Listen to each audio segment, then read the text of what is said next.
17वीं शताब्दी में राजस्थान के मारवाड़ क्षेत्र में एक मोहनोद परिवार में नैन्सी का जन्म हुआ। बचपन से ही वे बहुत बुद्धिमान, जिज्ञासु और अध्ययनशील स्वभाव के थे। उन्हें पुराने किस्से, राजाओं की गाथाएं और अपने प्रदेश के इतिहास को जानने में बहुत रुचि थी। जैसे जैसे वे बड़े हुए, उनका ज्ञान और समझ भी बढ़ती गई। उनकी प्रतिभा की चर्चा धीरे धीरे पूरे मारवाड़ में फैल गई। उस समय मारवाड़ के शासक थे महाराजा जसवंत सिंह। जब राजा को नैन्सी की बुद्धिमत्ता और कार्यकुशलता के बारे में पता चला तो उन्होंने उन्हें अपने दरबार में बुलाया और राज्य के प्रशासन में महत्वपूर्ण जिम्मेदारी दी।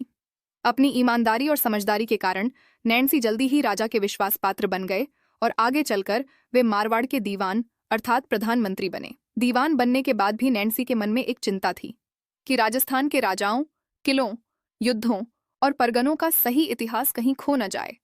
इसलिए उन्होंने पूरे मारवाड़ और आसपास के क्षेत्रों की यात्राएं शुरू की।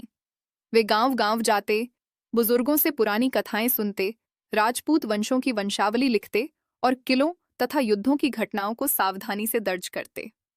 कई वर्षों की कठिन मेहनत के बाद उन्होंने 2 महत्वपूर्ण ग्रंथ लिखे, नैन्सी रिख्यात और मारवाड़ रा परगना रिविगत।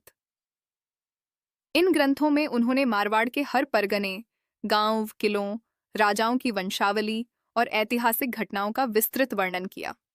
यही कारण है कि आज भी जब इतिहासकार राजस्थान के अतीत को समझने की कोशिश करते हैं तो वे नैन्सी के लिखे हुए इन ग्रंथों को बहुत महत्वपूर्ण स्रोत मानते हैं।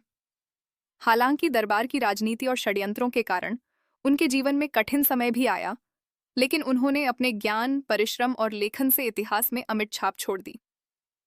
आज मोहनोद नैन्सी को राजस्थान का महान इतिहासकार माना जाता है, क्योंकि उन्होंने अपने प्रदेश के इतिहास को शब्दों में बांधकर हमेशा के लिए सुरक्षित कर दिया।